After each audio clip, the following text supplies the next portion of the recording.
These are fun ones. The Armoc Vipers. So we're going to take a look at these. Differently. Say what? We define fun differently, you and I. No, I mean, the idea of the Armoc Vipers is very good.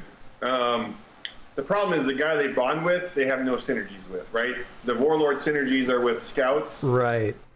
Frenzy units, and these guys are neither. It would be very cool if there was more Ular Warlords to choose from, except for the one.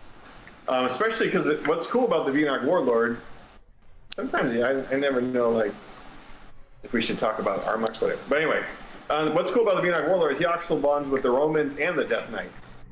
There's 3 different ways to work him in. And actually, he's in. Once again, I'm talking about the Vienoch Warlord. He's in the scout. He's in the scout pool for Escape Con championship draft. But so are the Armocs are in there too, along with the Death Knights, and there's no Romans. But so they are in there. So like, I think these guys are just outclassed by other melee bonding. The one thing that they have that others don't have, minus the spiders, is their 7 move. Right, and 7 move. 7 move is, I think, move is a very underrated stat in Heroscape, and I had a conversation with Veggie one time about this. I think one of the reasons we overlooked that is because of Death Reavers exist. Because with Death Reavers existing, a lot of time your movement's limited because of how they lock down the board. So you overlook things like 7 move because it doesn't really matter when the whole board's locked down. But in a world where Death Reavers aren't super prevalent, I think like the 7 move, like with the spiders as well, is very key. That's like I always say in melee bonding, the best glyph for you is the move glyph. So, but these guys kind of have a built-in move glyph. So I think their best stat is definitely their move. And the Vienoch Warlord's not trash. He's a solid hero. He just doesn't do anything for these guys. And with Slither, like a lot of maps are built where the glyphs might be behind water or whatever. And with their Slither, they can just go right over that. There's supposed to be glyphs somewhere. I think here. Okay, so water wouldn't affect them on this one. But. Okay. Well, how about I read the stat card for these guys and. That's bad. Did I jump ahead? Oh no, you guys are all fine. You're all fine. No, and I just I'll throw it up there. I just comment to the listening audience too. If you hear any singing in the background, I think that's my wife singing Phantom of the Opera, but just go with it. It's all good. So okay, the Book of Armoc Vipers. Okay, let's see here. Ular is the general. They are, of course, Vipers, common squad, protectors, relentless, medium 5. Their special ability is Ular or Ular Warlord bonding. Before taking a turn with Armoc Vipers, you may first take a turn with any Warlord you control who follows Ular. And It's only the Vienoch Warlord? Yep. And Slither, Armoc Vipers do not have to stop their movement when entering water spaces, which is, it can be important. Have 1 life, can move 7 spaces. Range 1, attack of 3, defensive 3, 65 points usually. So, and here I'm just gonna hit the combinations of synergies and just want to see real quick. Now there are some C3V. It looks like there's some Ular Warlords in C3V that I think that help with the bonding there. But yeah, I guess that would make sense. Yeah, with Relentless Assault from Kusamet, there is let's see here. It's just an attack bonus, I guess, with Kusamet. If you're in Armocs and Kusamet in your army, you're not winning anyway. I think this is going to become a theme. Yeah, maybe in a draft tournament, I guess it's a possibility. Mm-hmm. There's probably better things to draft. So, would you say then with the Armoc Vipers, they're more of a? They're potentially good if we were given more heroes to synergize with. Hopefully, something that Renegade might produce in the future to give them like more reason to be on the game. Yeah, I mean, obviously you would want something that they had some sort of synergy with, because, like I said, the one guy they bond with, there's no synergy there. Mm-hmm. The synergy is actually with other characters. So a lot of times, like if you're going to run the Warlord, you're going to run a bunch of Vinox, right? Or maybe you're going to run some Mohicans or Thoracus and get some scout bonuses, or Aubrians to get the frenzy bonus. I guess if you have 65 points left at the end, you might put one squad of these in, just kind of bond with him end game or something. Mm-hmm. But even then, if you have 60 points left, you could just put a squad of Death Knights, or 50 points, put a squad of Romans in.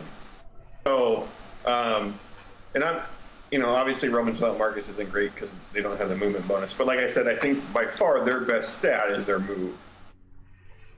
For sure, yeah. No, that's that 7 spaces is no joke. Let's see here. I see Vault Nurse is saying, heck yeah, Vipers need more love. And also says, I imagine Wusaga as a corrupted Venom Warlord or a Venex Shaman would be cool. Yeah, it's like, shout out to if anybody from Renegade watches this, do something to enhance these Vipers, because, I mean, they look really cool. I know they kind of fall apart easily if you handle them too roughly, but they're a really cool looking miniature as far as aesthetics goes. Yep.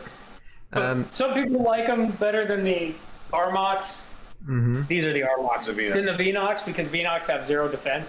Mm-hmm. So sometimes those are super frustrating. Yeah, they just do 2 different completely things. Though. Yeah, sure. So it just depends what you're going for. For sure. Well, let's dive into the lore a little bit about these guys. Let's see. It says when Aller saw visions of the Armoc Vipers, he was pleased. He knew pure power, and I think I'm supposed to say ferocity, would not be enough to win the most critical battles. The role they play on Valhalla is the same role they played on Mar, which is, of course, a planet where they come from. They are the protectors of the Venak Warlord. Their speed in water and advanced defensive abilities make them well-suited to work on the front lines in any of Aller's campaigns, except for the fact they don't. Too much. Although, I mean, I will give credit though for the 3 attack and the 3 defense, because that's nothing to really sniff too much about. I mean, worse. These guys are what, wave 2? Mm-hmm.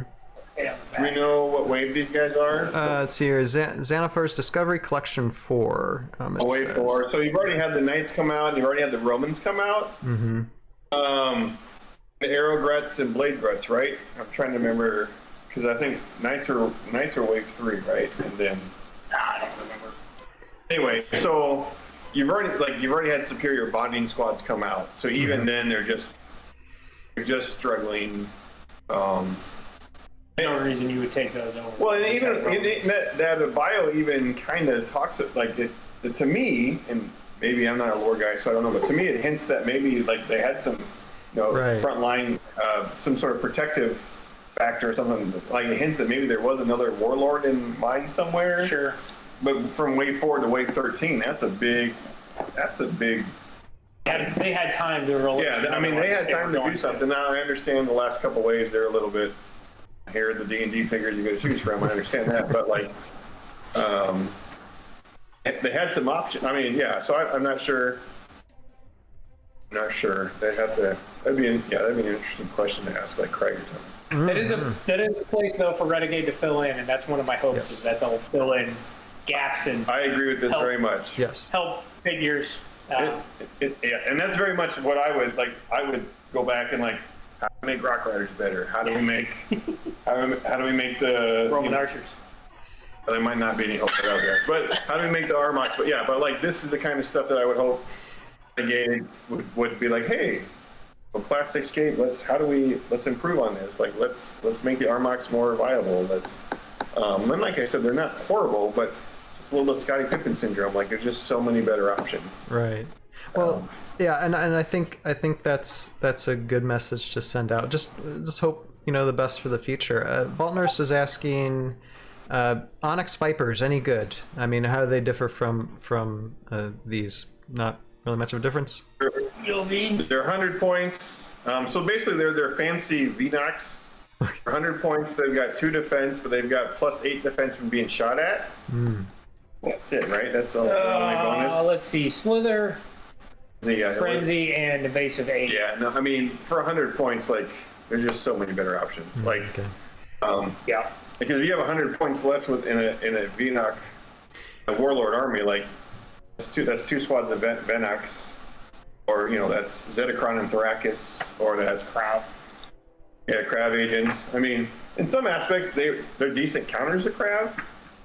I mean, 7 move with Evasive 8. Yep, and actually 9 move with the Warlord. So 9 move for 11 if you got the move though. All right. Well, 13 if they sound next to Akalar.